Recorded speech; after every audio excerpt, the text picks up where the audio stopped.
হঠাৎ করেই সিরিয়ায় বাশার আল আসাদ সরকারের পতনের পর সিরিয়াতে সাময়িকভাবে নিজেদের নিয়ন্ত্রণ প্রতিষ্ঠা করেছে ইসরায়েল এবং তারা সিরিয়া জুড়ে বিভিন্ন গুরুত্বপূর্ণ সামরিক স্থাপনাতে হামলা চালিয়েছে। একই সঙ্গে সিরিয়ার উদ্দেশ্যে বার্তাও দিয়েছে নেতানিয়াহু।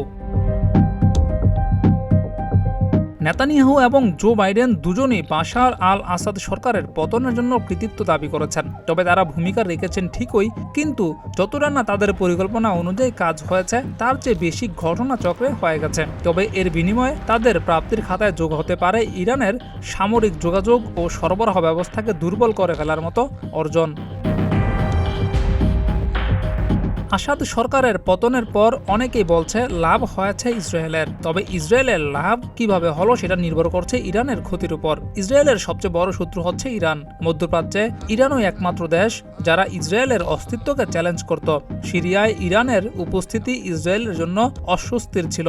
মধ্যপ্রাচ্য জুড়ে ইরানের একটি প্রক্সি নেটওয়ার্ক সক্রিয়। লেবাননে হিজবুল্লাহ, ইয়েমেনে হুতি, ইরাকেও কিছু সশস্ত্র গোষ্ঠী ইরানের সহযোগী হিসাবে তৎপর রয়েছে। সিরিয়ায় সেই সব নেটওয়ার্কের মিত্র হিসাবে ছিলেন বাশার আল আসাদ।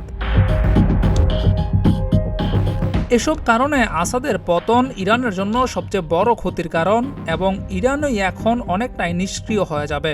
সিরিয়ায় ইসরায়েলের বিমান হামলাগুলো হচ্ছে ইরানের সহায়তায় গড়ে ওঠা বিভিন্ন ধরনের অস্ত্রাগারকে লক্ষ্য করে। জিয়াউর রহমান, প্রতিদিনের বাংলাদেশ।